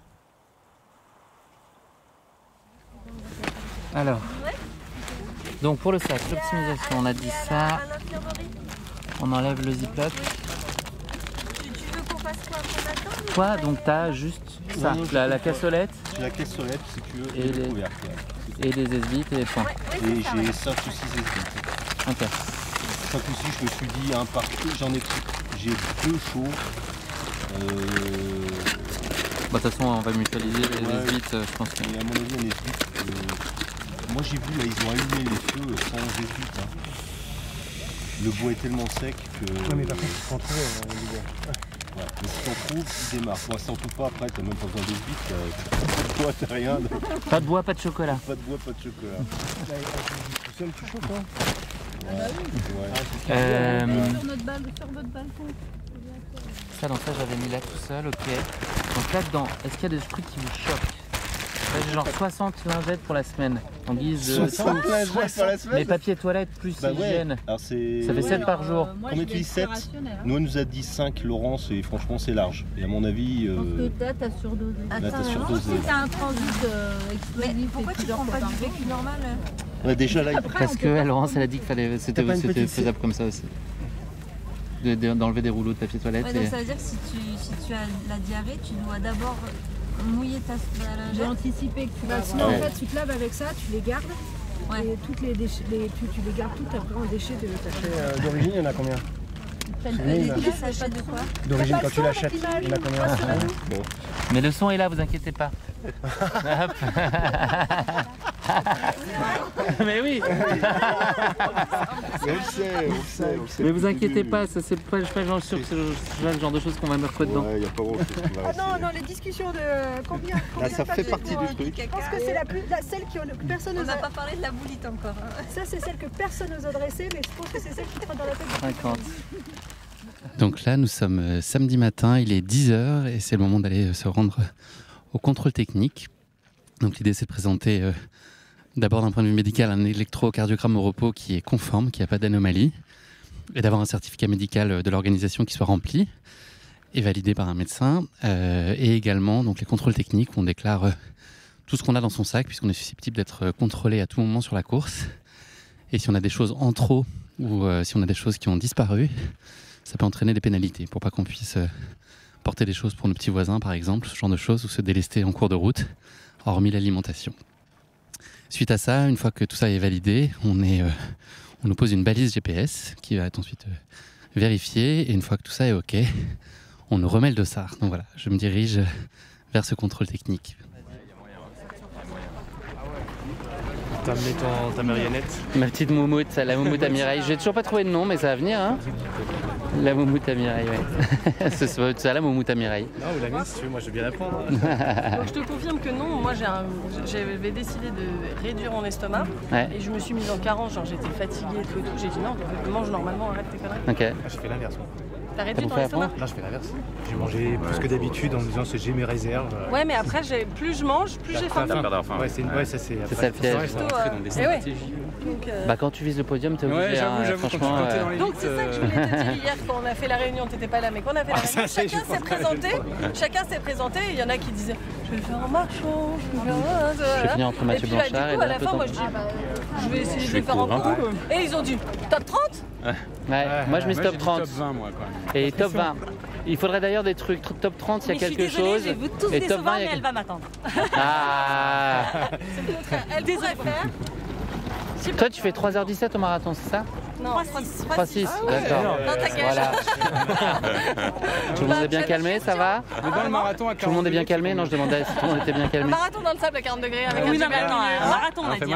Un marathon. Regarde, il y a des mecs sur le bord de la coulée de sable, à droite de la coulée de sable. Ah ouais. Les mecs, ils ont pas trouvé les toilettes. On n'est jamais. Quelqu'un peut nous voir encore là, non? Oui, avec des jumelles. Allez, ok, on continue à s'éloigner. C'est bon. Tu peux faire ici. On n'est jamais trop prudent. Bon, le sac est trop lourd. Le sac est trop lourd? Bonjour. Bonjour. 470. Votre nom? Lalu. L-A-L-U. Ouais. D'accord. Le numéro, tu m'as dit? Lalu. 470. C'est Lalu et c'est la triche, t'as vu? On a eu les deux, ouais. Guillaume pour les intimes. C'est bien moi? Ouais, c'est bien vous. Je pense. Super. Merci beaucoup. Bonne journée. Allez, on y va. Salut. Je vais bosser enfin. Ah. Ça y est, il veut travailler. Mais ils ont oublié qu'il n'y a plus d'esclavage, c'est fini là. C'est fini. Là, c'est le moment de vérité sur le poids là. Non, mais après tout ça, c'est dans la tête. Hein. Ouais. Un peu sur le dos, non, quand même? Léger? 9,5. Mais non! Bravo! Les bâtons, tu les as dans ta main ou tu les as sur ton sac? Un peu les deux. Mais je vais, ouais. T'as de l'eau ou pas? T'as pas d'eau? Putain, 9,4 kg, sérieux? Attends, on recommence. Ouais. Et ça, tu cours avec ou pas du coup? Non. 9,4. 9,4. Alors, il y en a qui enlèvent des plis dans le. Ouais. Là. Que tu les Je serai à 10, vas-y. Moi, je serai à 10, c'est super. Je me suis bien moqué du 10,5, mais. Ça t'entraîne. Putain. C'est un bon entraînement, c'est parfait. suis dégoûté. Guillaume. Ouais. Tiens, merci Guillaume. T'es élite ou t'es presse? Je suis pas élite, non, je suis presse. Ok. Premier marathon des sables? En courant, oui, j'avais fait la dernière, juste une étape. Ok. La première. T'es entraîné, tu fais du fond d'habitude? Ouais, d'accord. C'est Laurence Klein qui m'a préparé. Ok, d'accord. On t'a expliqué le sel, tu connais le principe des pilules de sel? Ouais, j'avais juste une question, est-ce qu'il faut prendre les deux en même temps ou est-ce qu'il faut me décaler la prise en 2 fois pour pas avoir un pic? En deux fois. Une au début de la bouteille et une à la moitié de la bouteille. Okay. Tu sais, la pilule, tu la mets sous la langue, hein, tu la dilues pas là-dedans, sinon ta flotte va être dégueulasse. Ouais. Tu mets la pilule sous la langue, tu commences à boire ta flotte. Et puis quand tu arrives à la moitié de la bouteille, tu prends la deuxième. Et je la gobe pas, je la laisse sous la langue? Tu peux la gober, tu peux. Ouais, moi je conseille de laisser sous la langue et ça fond rapidement. Okay. Il n'y a pas de risque de surdosage. D'accord. Donc il n'y a aucun problème là-dessus. Okay. C'est très important de le prendre parce que si tu prends que de la flotte sans sel, tu vas te mettre en hyponatrémie et ça va mal se passer. Et après, quand tu es en hyponatrémie, tu gardes pas l'eau. Dès que tu la bois, tu la pisses, tu la transpires et donc c'est pas très efficace. Et savoir, tu as 2 indices pour dire que tu es bien au niveau de l'hydratation, c'est que tu pisses régulièrement et tu pisses clair. Et tu vas avoir des traces de sel sur ton t-shirt, ça c'est bon signe. Et puis donc, sache aussi que chaque fois que tu viens nous voir, si tu as un souci, même pour du Doliprane, etc., tu nous montres ça, ça n'entraîne pas de pénalité. Sois tranquille là-dessus. C'est juste pour nous une traçabilité, pour être sûr que tu ne prennes pas 12 grammes de paracétamol en 24 heures. Et donc il y a une partie où il y a des soins et on peut aller chercher si on a besoin, si genre des maux de ventre ou autre, je peux venir aller chercher un espace. Et toujours avec ta carte. Oui, bien sûr. Et même sur les checkpoints, tu vas voir sur les checkpoints, il y a toujours les bib. Si tu as un truc, un souci, machin, tu te mets toujours avec ta carte médicale. D'accord? Donc c'est pour ça qu'il faut que tu l'aies dans un endroit facilement accessible. D'accord. Et en général, plutôt sur toi que sur le sac. Parce que par exemple le soir, quand tu viens nous voir, bah forcément tu n'auras pas ton sac. Tu vois ce que je veux dire? D'accord. Voilà, bonne course, bon courage. Laurence, là, 9,4 kg.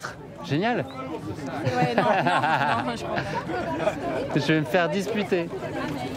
Tu vas me passer ça à la moulinette? Catastrophe. Ah non, horrible. C'est bon pour nous. Alors, super. Oh là là, c'est mouvant ça. Guillaume, ça y est. C'est bon. Le Graal. Je te retrouverai. Le merci. sel et les 2 bouteilles. Ah oui. Donc le sel. Le dossard en main, ça y est, c'est concret. C'est parti là. Ouais. Parfait. Merci. Voilà. Hop. Ok, alors attends. On y est là, hein? Tu l'as eu ton dossard? Je crois qu'on y est là. Hein. J'ai eu le dossard qui est là, ouais. Ok, nickel. Très bon numéro, 461. Tu crois? Tu trouves? Ouais, c'est vrai. Un numéro de winner, ouais. Parce que 4 plus 6, ça fait 10 plus 1, 11, tu vois. Oh, ouais. 1 plus 1, 2. Ouais. Oh, putain, que des numéros 1 dans ma team, tu vois, ouais, c'est ça.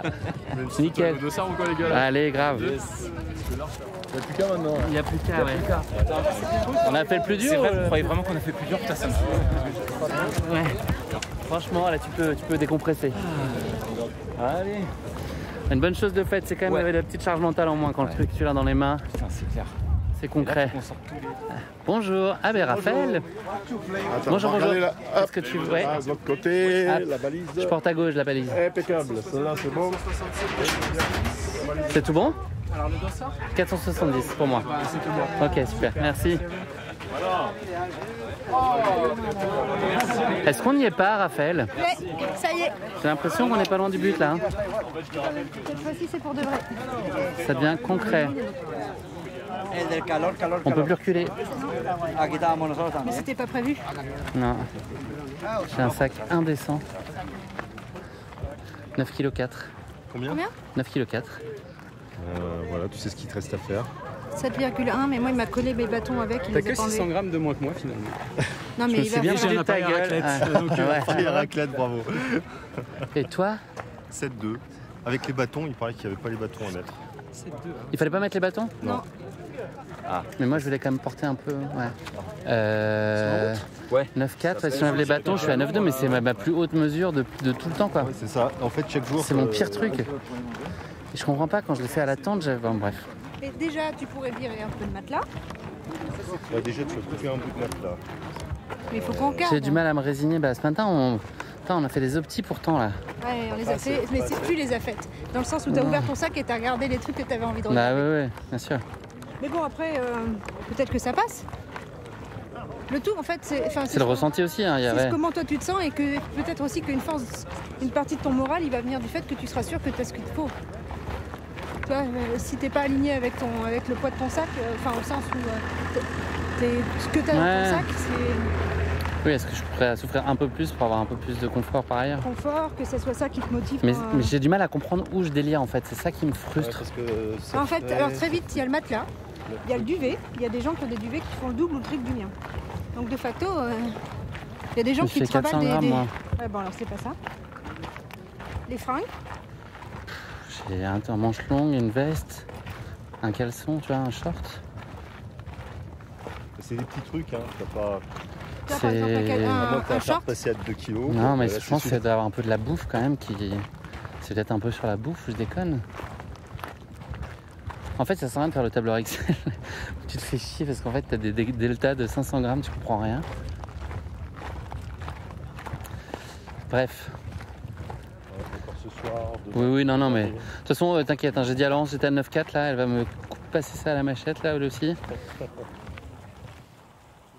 Donc le verdict est tombé, 9,4 kg, c'est une pas bonne nouvelle puisque c'est le pire poids que j'ai pu avoir depuis que j'ai fait mes différents tests et mes simulations, en enlevant des choses, en ajoutant des choses. Et ce matin, je pensais avoir fait ce qu'il fallait pour réduire le poids.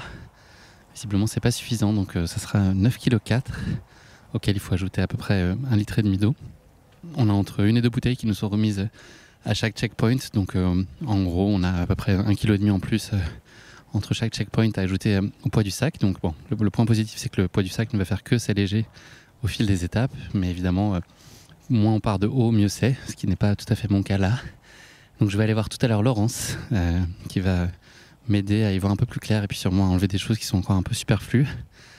J'ai un peu de mal à rogner sur certaines choses de confort, typiquement le gros sujet qui pourrait me faire gagner un peu de poids, enfin sensiblement en tout cas, c'est de couper mon matelas pour qu'il n'aille que en gros un peu en dessous des fesses. Ça me permettrait, je pense, de gagner 150 grammes. Mais voilà, c'est un arbitrage à faire entre le confort et puis le poids, sachant que je n'ai pas d'ambition sportive de résultat, donc est-ce que je sacrifie un peu mon dos à porter plus pour avoir des nuits en théorie meilleures. Voilà, donc je vais essayer d'y voir plus clair avec Laurence. C'en est fini de la petite pause déjeuner puisqu'on a encore accès au restaurant exceptionnellement donc aujourd'hui pour donc le déjeuner et puis ce soir pour le dîner, et puis après on basculera en autonomie à partir du début de la course qui sera demain matin. Là il y a une petite visite du bivouac qui est prévue, donc je vais vous emmener avec moi d'abord à la rencontre de Jean dans le PC sécurité qui nous explique globalement comment tout ça est contrôlé et opère. Ensuite, je vais aller voir Frédéric, qui s'occupe de la partie médicale, qui supervise toute l'équipe de médecins. Ils sont cette année 61, il va vous le dire. Et enfin, un petit passage par l'équipe de prod, qui nous raconte un peu, là aussi, le staff en place et les moyens qui sont mis en œuvre pour, en plein milieu du Sahara, réussir à envoyer un flux par satellite pour pouvoir servir toutes les télés en images notamment, et qu'on puisse nous travailler, envoyer aussi nos fichiers. Donc, ils nous racontent tout ça, ainsi qu'une petite anecdote sur le marathon des sables et sur la raison d'être de l'étape longue. Voilà. C'est à eux.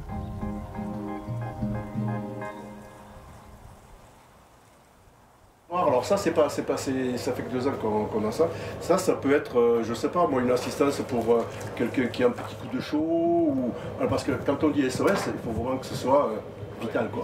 Voilà, sinon, voilà. Mais si le gars il a un petit coup de chaud, s'il se sent pas bien, s'il a envie de vomir ou autre, etc., là on appelle le commissaire de course qui intervient avec le médecin. Comment vous gérez les assistances avec des personnes japonaises, notamment qui parlent d'autres langues Nous, en fait, on a une liste, on a des numéros d'OSA. Voilà, on sait que quand quelqu'un appelle, on sait quelle personne a appelé. Même si on ne connaît pas forcément son nom, on peut le voir, bien sûr. On a son nom. Mais pour nous, quand on appelle, on parle de numéro d'OSA. Comme ça, il n'y a pas d'erreur possible.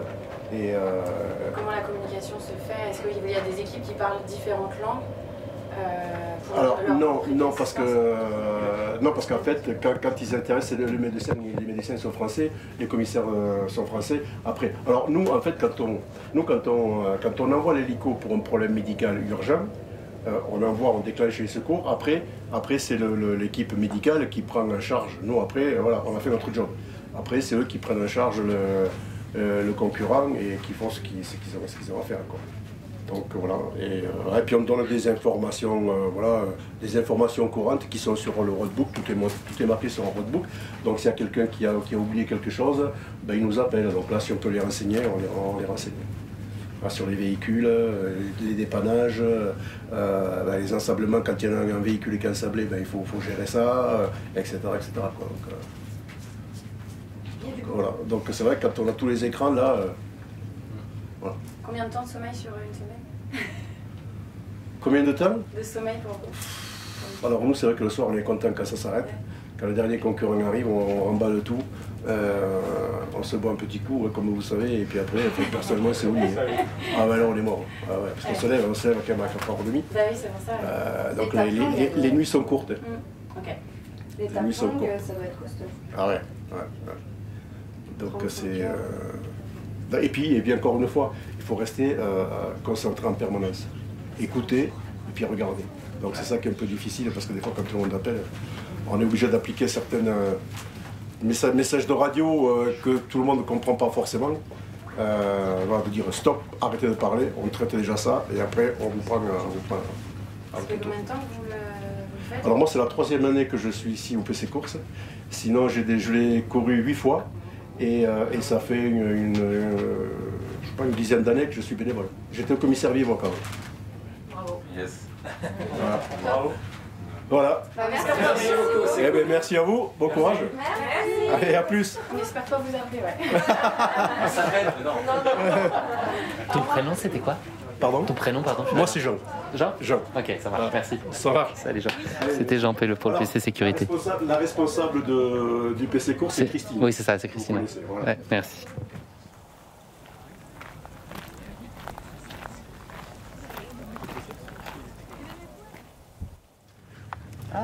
Ça va? Ça va? Ça va bien? Ça va? Alors en gros, vous voulez connaître l'organisation, c'est ça? Comment ça se passe? Voilà. Donc sur l'organisation, notre objectif numéro 1, c'est bien sûr la sécurité de la course. Mais on doit associer en même temps les soins, les petits soins qui sont essentiellement des soins de podologie. Et comme maintenant les coureurs ont tendance à arriver plus rapidement qu'il y a quelques années, parce qu'il y a quand même un meilleur niveau, on peut dire, on va se retrouver avec une situation où en début d'après-midi, on a en même temps les deux choses. Donc ça, c'est un petit inconvénient pour nous au niveau du nombre de personnes qu'on doit prendre et de notre organisation.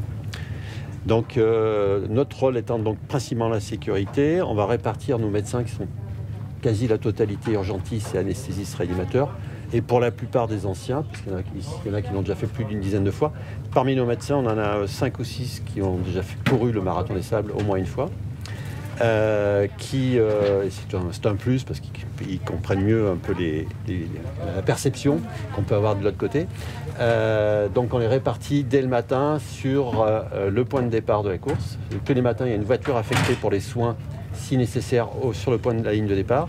Il y a ensuite un médecin ou infirmier, urgentiste ou anesthésiste réanimateur. Dans toutes les voitures commissaires, il y a 11 voitures commissaires, dont 3 buggy qui passent partout.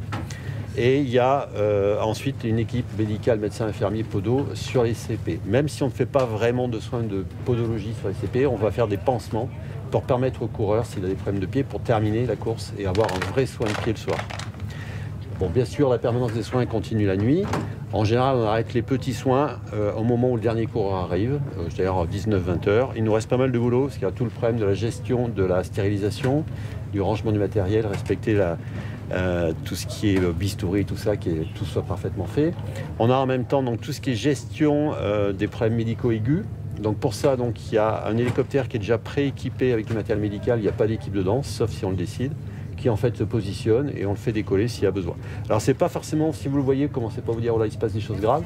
C'est sûr que quelqu'un qui fait un problème médical aigu au milieu des dunes ou dans un endroit trop isolé, on ne pourra pas le transporter perfusé allongé dans une voiture pendant 1h30 voire 2h30 sur une piste.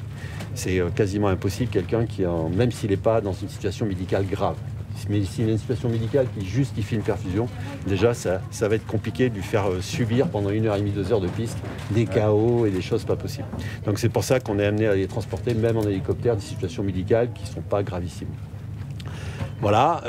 Alors une des craintes, bien sûr, dans ce climat, c'est le coup de chaleur d'exercice qui peut se déclencher assez rapidement en quelques minutes. Donc pour ça, on a des protocoles qui sont, la priorité étant le refroidissement immédiat. c'est ce qui évite les complications. Donc pour ça, on a une procédure, on a déjà des perfusions au frais. Tous les matins, on a des poches de frais que l'on amène, des grandes poches de frais dans lesquelles il y a de la glace, dans lesquelles on amène des perfusions qui restent fraîches. Et on se sert de cette glace éventuellement si on a un coup de chaleur grave pour refroidir les coureurs. Sinon, on a tout un système qui est mis en place ici au bivouac pour finir le refroidissement des coups de chaleur. Et puis après, là, on est amené à voir tous les problèmes médicaux un peu moins de 2000 personnes, en sachant qu'on soigne dans toute l'organisation. En général, on essaie d'éviter de soigner les campements bédouins autour, parce que si on en envoie un, ils vont tous venir. Et finalement, en plus, on aura une efficacité extrêmement limitée, parce qu'on va intervenir comme ça momentanément sur essentiellement des pathologies chroniques, donc pas apporter vraiment d'eux. La seule chose qu'on peut leur apporter, c'est notre empathie, mais bon, on ne va pas rester très longtemps. Mais on a quand même avec nous un dentiste qui est un ancien coureur, qui fait des soins podologiques, parce qu'il connaît bien, il a fait beaucoup de courses, et surtout il a créé un matériel qui les fait suivre sur le marathon des sables, et on fait des soins le soir pour les chauffeurs marocains qui n'ont pas de dentiste. Donc voilà, ça ils sont très contents. Ou les planteurs de tentes, enfin toute la population marocaine. Voilà. Ensuite, le dispositif, donc là vous êtes dans la partie soins de pied, dans lequel il y aura des salles d'attente ici, qui seront dehors, les tentes berbères noires, pour que les coureurs, s'ils attendent, restent donc quand même à l'abri. Pas comme ce matin pour les contrôles, parce que vous avez eu un peu chaud, je crois. Et puis il y a l'autre partie que je vais vous montrer, qui est la partie consultation médicale. Là, c'est la partie PC médicale, où on a en fait un écran comme le PC course, sur lequel on suit tous les coureurs avec la balise, et les déclenchements éventuels de balises de détresse pour localiser et suivre l'événement. Et au fond, on a une entrée qui est l'endroit où nous on gère notre matériel. Comme ça, il n'y a pas d'interférence avec la partie de soins. Et il y a une zone salle, une zone propre qui est à part. Et on a un camion avec séromotrice qui transporte nos 120 malles tous les jours. Voilà. Même si on a aussi du matériel dans la voiture. Voilà, c'est un dispositif assez lourd. On est donc 61. Il y a un médecin qui est avec nous qui, lui, va partir avec les premiers abandons, probablement donc lundi matin. On verra. Et qui ensuite suit les coureurs, suit les abandons à Ouarzazate, tant dans le soutien psychologique que éventuellement les petits soins, les consultations médicales pour s'assurer que tout se passe bien. Voilà. Écoutez, voilà. Est-ce qu'il y a d'autres questions ? Je sais pas. Alors, on a aussi une surveillance météorologique toutes les 2 heures. On a commencé. Là, aujourd'hui, par exemple, il faisait tout à l'heure 32 degrés à l'ombre avec une hygrométrie de 14%, ce qui commence à être un peu agressif. On a un peu l'habitude. Moi, ça fait un moment que je suis là. On a des abacs et des règles où on fait des calculs en fonction de la vitesse du vent. Aussi, le vent étant un facteur favorisant pour nous, enfin pour vous surtout, puisqu'il permet d'éliminer la chaleur. Le problème ici, c'est bien sûr que l'air est très sec. Donc la transpiration, et donc la transpiration a pour rôle essentiel de permettre d'éliminer les calories produites par l'effort. Et donc si votre transpiration est efficace, c'est très bien. Donc l'air est sec, il y a du vent, ça c'est bien. Quand l'air monte en humidité, la transpiration est moins efficace, c'est là où les problèmes peuvent apparaître. C'est pour ça que c'est vrai que les trails ou les courses longues en milieu tropical, je me demande comment ils font, parce que l'air est chargé d'humidité, ça va être quand même compliqué. Voilà, est-ce que vous avez des questions ? Je ne sais pas si j'ai abordé tous les sujets qui vous intéressent. Comment ? On en a vu pas mal depuis ce matin. Vous l'avez fait le marathon des sables ? Non, j'ai pas fait. Vous voulez le faire un jour ? Ouais, peut-être, pourquoi pas. Mais en fait, il faut savoir qu'on a beaucoup, donc, comme je disais, médecins et infirmiers. Dans les infirmiers, on a Nathalie Mocker qui a été championne du monde. Elle est infirmière, ben voilà, elle est là, Nathalie, qui a été championne du monde 2 fois. Il faut savoir que quand ils font une semaine avec nous, ils disent qu'ils terminent plus crevés avec nous. Parce qu'on a vraiment un rythme très soutenu de 5 heures jusqu'à 22, 23 heures. Bon, voilà. Apéro en fin de journée ou pas ? Oui, jusqu'à ce soir. Parce qu'on nous a dit qu'il y avait l'apéro. Exactement, bravo. Par contre, s'il vous plaît, à 8h30, il faut arrêter pour le bruit, quoi. Pas pour moi, pour les coureurs. Ouais. Écoutez, voilà, au niveau technique, on a aussi une échographie cardiaque, une échographie abdominale. On a un laboratoire avec donc pas mal de résultats pour les urgences. Enfin, on a quand même pas mal de possibilités. Bon. C'est bon ? Bon, bonne journée. Merci. Et alors donc, là il y en a qui courent, tout le monde court ou comment ça se passe ? Ceux qui sont déguisés, oui. D'accord. Et ils courent toute la semaine ? Oui. Bon, super. Alors. Non, on vous dit pas tout. On vous dit pas. Moi je donne au CP1 avec Patrick, en général je vous vois tous passer. Donc, ok. On fera juste un coucou. Ça s'est bien passé les contrôles techniques.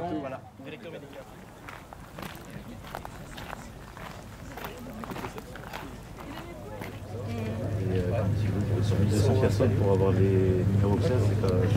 Combien de caméramans au total? Alors là, ici, en tout, on est 39 à la prod cette année. Donc il y a la prod du feed qui est pour TV5 et tout ça, je crois qu'ils sont 18. Et après, tout est réparti entre les télés marocaines et surtout pour les films individuels. Où là, on a vraiment beaucoup. Et vous, tout le monde est motivé En forme. Hein, prêt? Jusqu'à ce que tu parles de la chaleur, oui. Ouais. Mais on devrait bien finir. Peut-être même le dernier jour, ils nous ont dit un petit peu de pluie. Donc, la pluie dans le désert. Ça sera la cerise. Hier, il s'est tombé. Un peu, c'était léger, Oui, c'est ça la pluie dans le désert. Hein. Moi, j'attendais la verre. Alors, parce que par contre, si c'est plus, c'est vraiment pas cool. C'est pas merde.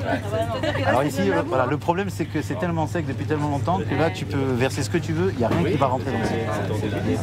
Et après, en fin de compte, ça fait une grosse gadoue qui se colle dans les roues. Il n'y a plus personne qui bouge. Voilà. Vous avez entendu, nous on a eu l'année de la pluie sur le marathon, qui est une année dont tout le monde va se rappeler, où on a loupé les 2 premiers jours de marathon, parce que tout était inondé. Et ils sont partis quand même, et c'est là qu'on a eu je crois qu'il leur a collé une 92 km. Voilà. C'est là que la grande étape est devenue beaucoup plus grande, parce qu'après il y a eu de la demande en fin de compte des coureurs. C'est à cause de la pluie en fait. Oui, c'est à cause de la pluie. Ouais, en fin de compte, ils ont fait. Là, c'est ceux qui tracent l'itinéraire. Le boulot qu'ils ont fait, ça veut dire que toutes les nuits, ils traçaient l'itinéraire du lendemain. Parce que les 3 itinéraires qu'on avait, ils étaient inondés. Donc on a fait en fait compte des shamrocks un peu autour de... Parce qu'on n'a eu que 2 bivouacs au lieu d'avoir un bivouac tous les jours. Et là, c'était vraiment difficile. T'es arrivé en fait. Mais du coup, là, cette année, c'est 80 km. Cette année, il y a combien? C'est 90. Ça veut dire qu'il va pleuvoir cette année ou pas? Normalement, mais après, à la fin, quand on partira. Ça va. Sachant qu'ici, quand il y a un peu de pluie, ils sont vraiment contents. Oui, bah oui. Et voilà. Okay.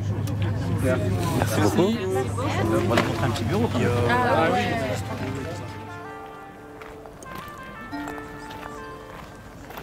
Hop, on se met là à l'ombre. Alix, ça fait 1 an qu'on se connaît. Un peu plus, c'était ici. Enfin, on s'est connus avant, indirectement autour du projet Dans mon bain. Et on avait échangé à ce moment-là, mais on s'est rencontrés au Marathon des Sables l'année dernière. Tu y reviens pour la 3e fois. C'est quoi tes envies là cette année maintenant que tu es rompu à l'exercice? Elles sont différentes, j'imagine, et puis il y a un contexte qui est un peu particulier aussi que tu vas peut-être nous raconter. Bah écoute, les envies, déjà, ce qui est incroyable, c'est que les envies sont toujours là. J'ai toujours il y a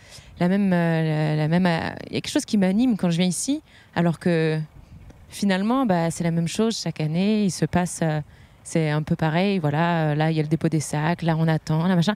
Mais finalement, il y a la même énergie, et cette énergie est vraiment très, très forte. Cette année, c'est différent pour moi parce que je vais courir pour la team Invictus. Je cours en fait pour faire pour donner un petit peu plus, un peu le flashlight, donner de l'accessibilité aujourd'hui aux amputés, d'avoir des lames beaucoup plus accessibles. Parce que c'est vrai que c'est excessivement cher. En tout Donc cas, les lames, c'est l'espèce de prothèse métallique, c'est ça, sur lesquelles ils peuvent s'appuyer? Exactement. Et ça coûte une fortune, aux alentours de 10 000 €. Et aujourd'hui, on est capable, mais on ne le sait pas encore, grâce à l'association d'ailleurs Hopper, qui propose en fait, qui récupère des chutes de carbone d'Airbus, qui en font des lames à moindre coût. Donc aux alentours un petit peu moins, je dirais, de 2 000 €.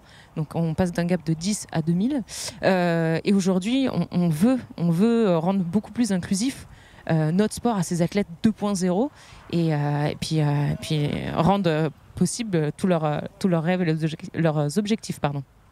Est-ce que tu peux nous parler de ta tente? Le casting de ta tente, il est bien? Il est super. Alors je suis dans la tente, je suis un peu tombée là par hasard, mais je suis dans la tente en fait des performeurs de Terre d'Aventure. Ils ont fait 3 équipes. Ouais, ils sont 35, je crois, c'est la plus grosse cohorte d'athlètes qui voilà, participent cette année, avec des niveaux très différents, mais en tout cas c'est le ils ont fait équipe famille, équipe récréatif, un peu performeur et ultra performeur. Et je suis tombée dans cette tente, mais l'ambiance est hyper détente.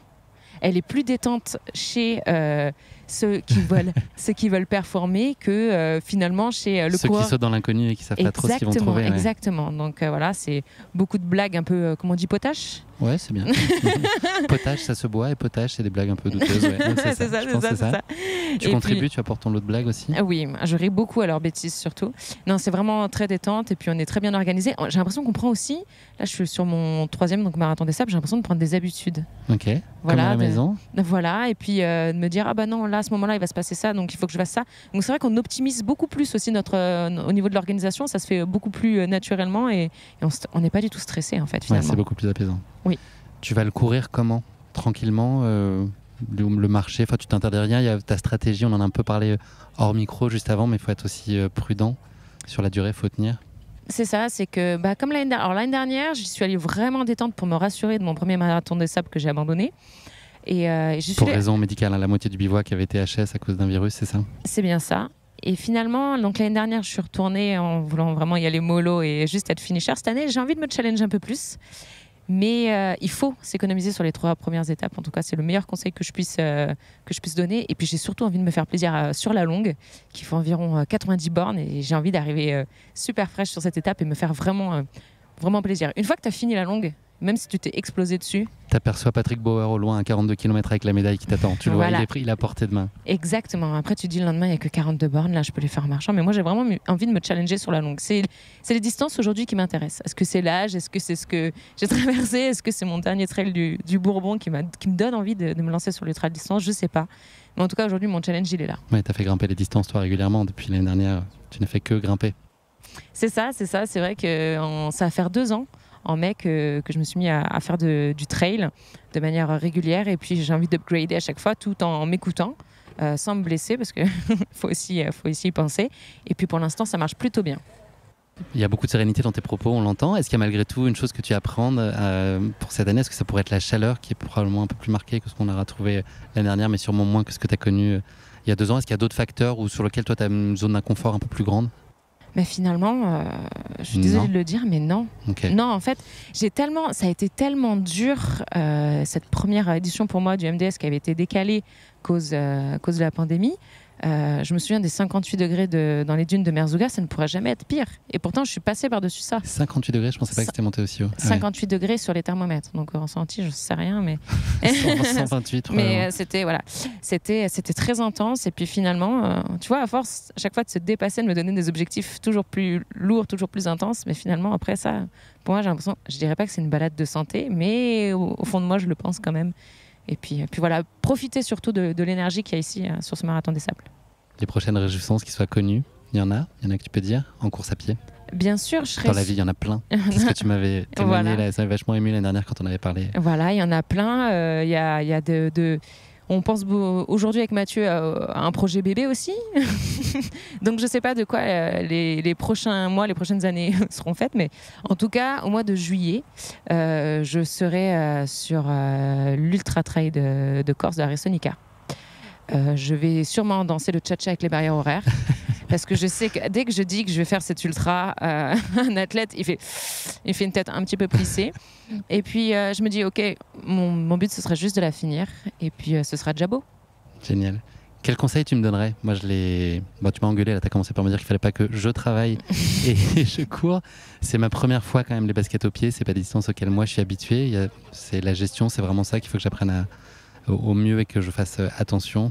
Mais surtout, les 3 premiers jours, il ne faut vraiment pas hésiter à marcher. On a envie. Tout le monde a envie sur cette ligne de départ. Ça me fait penser à cette effervescence qu'il y a sur les ultra classiques ou les courses de trail classiques. Tout le monde part à fond. Mais c'est la pire des choses qu'on puisse faire sur ce marathon des sables et sur les 3 premières étapes. Oui, ce sont des étapes inférieures à 40 kg. Mais finalement, c'est des étapes qui, avec le sommeil la qualité de sommeil qui est amoindrie, on est en déficit calorique. Clairement, même si on porte notre nourriture et qu'on a beaucoup sur le dos, finalement, on va tellement dépenser sur la journée que voilà, au niveau de la nourriture, on va être pareil en déficit calorique. Donc, il va y avoir beaucoup de choses qui vont impacter déjà notre corps.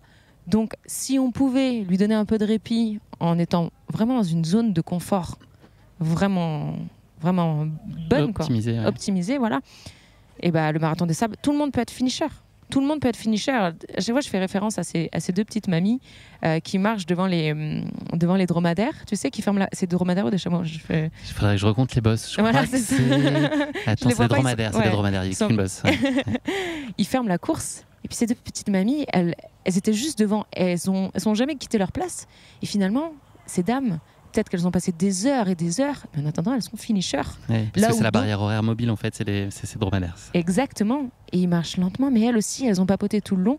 Et finalement, elles sont finishers là où des gens athlétiques ou monsieur madame tout le monde qui ont voulu se challenger un peu ne le sont pas parce qu'ils ont brûlé les étapes. Donc voilà, c'est vraiment piano les 3 premières étapes. Arriver frais pour la longue, et je te dis, une fois que la longue est faite, tu vois déjà la médaille au loin. On se donne rendez-vous là-bas? Évidemment. J'espère secrètement qu'on se recroisera un micro à la main d'ici là. Mais chut. On va prendre notre glace à la cranberry. Ouais. Blueberry. Blueberry. Oh mon Dieu, je pense déjà. Je pense à quelque chose de très frais, tu sais. Ça me fait toujours penser à l'émission que j'ai faite, la Koh-Lanta, c'est que quand on est privé de nourriture, on a envie de parler que de ça, de choses fraîches, mais c'est bien, ça nous brusque un peu, c'est très bien. On va faire travailler notre patience un peu. Merci Alix. Merci à toi.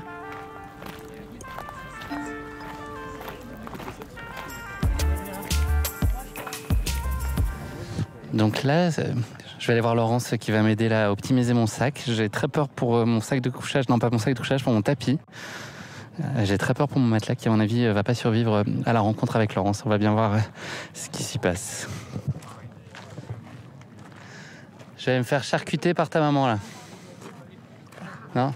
Ouais. Elle était en train justement. Et ouais, elle est venue. On s'est reconnecté là. Et là, il va passer un mauvais moment mon sac. Ah ouais, j'imagine, quand je vois la taille du truc. Ah non, me dis pas ça. T'as combien toi? Je pars avec moins de 7, 6,5.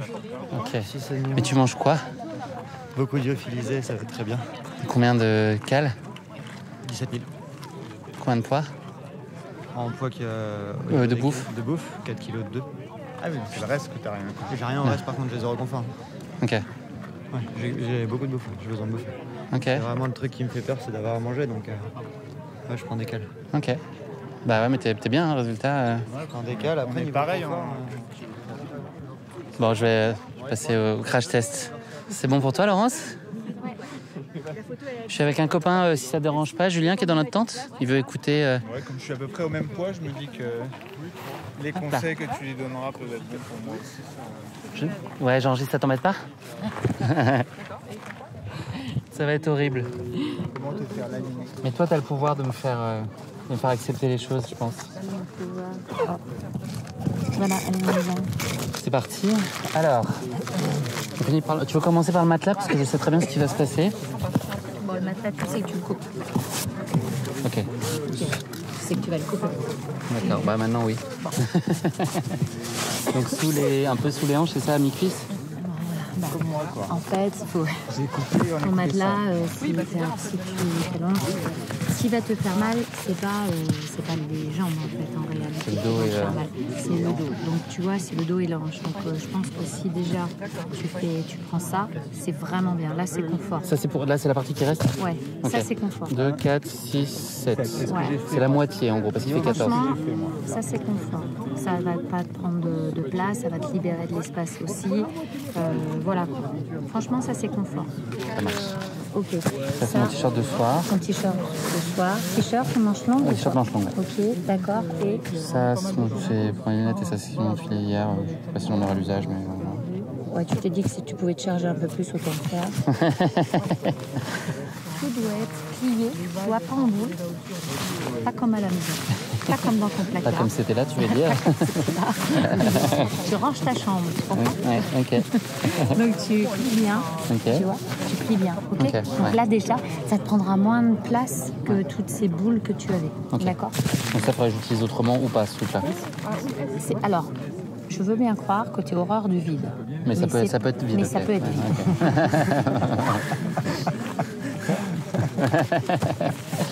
Ok, ce sera vide alors, d'accord. Ensuite... C'est quoi ça? C'est un truc qu'on m'a filé là pour se tenir frais, là, je sais pas quoi, une petite serviette, voilà, pour avoir frais, apparemment c'est super.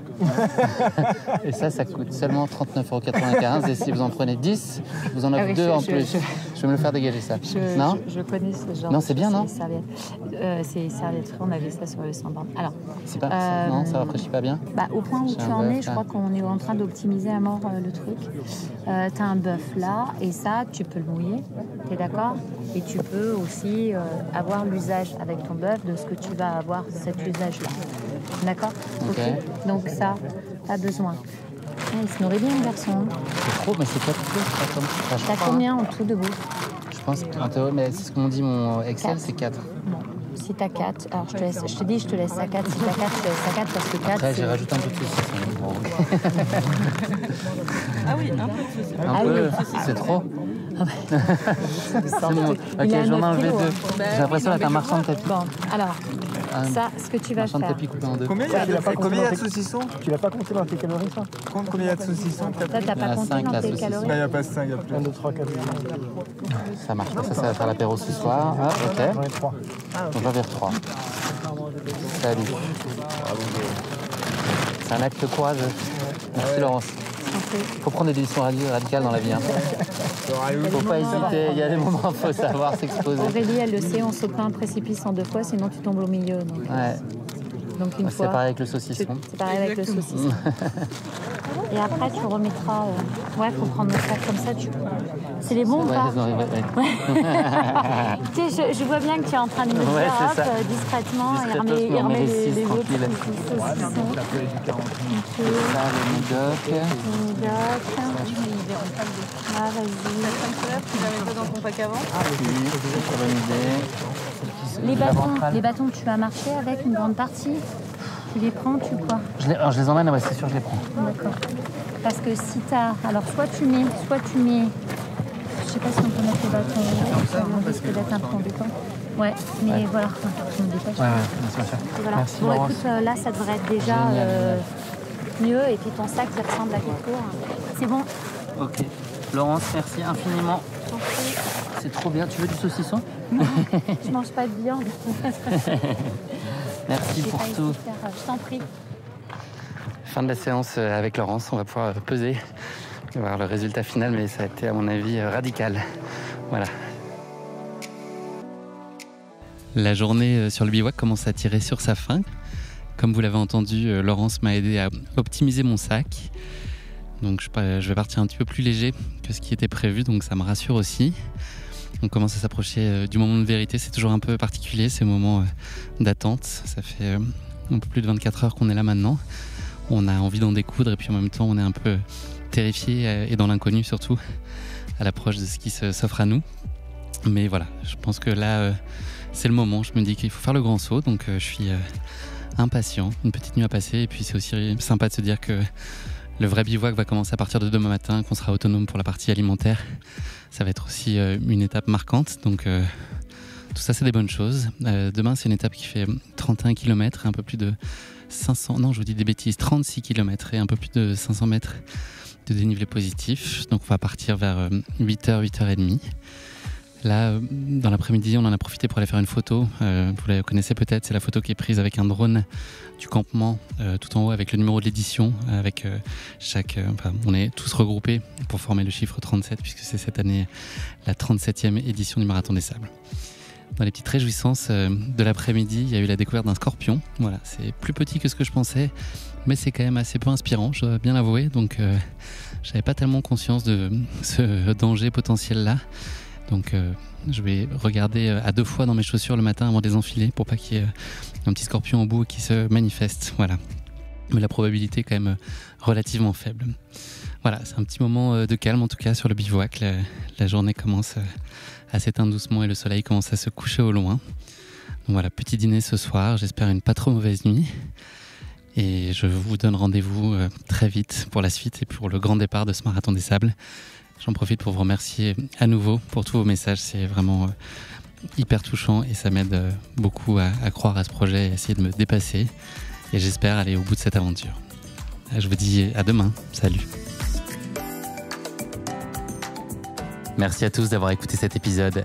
S'il vous a plu, n'hésitez pas à lui donner 5 étoiles sur Apple Podcasts et Spotify. Je vous donne rendez-vous très vite pour un nouvel épisode de ce hors-série Marathon des Sables consacré à la première étape. À très vite. Ciao.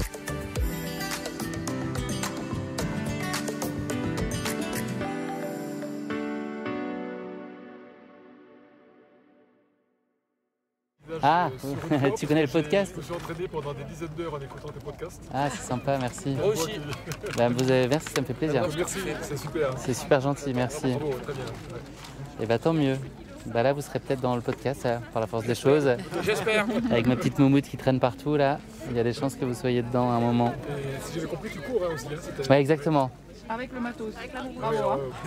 Ouais, non, ça, je le laisse. Ces gros trucs-là, je les laisse. Ah, quand même. Ça aurait été une bonne excuse pour avoir 9 kilos, mais même pas.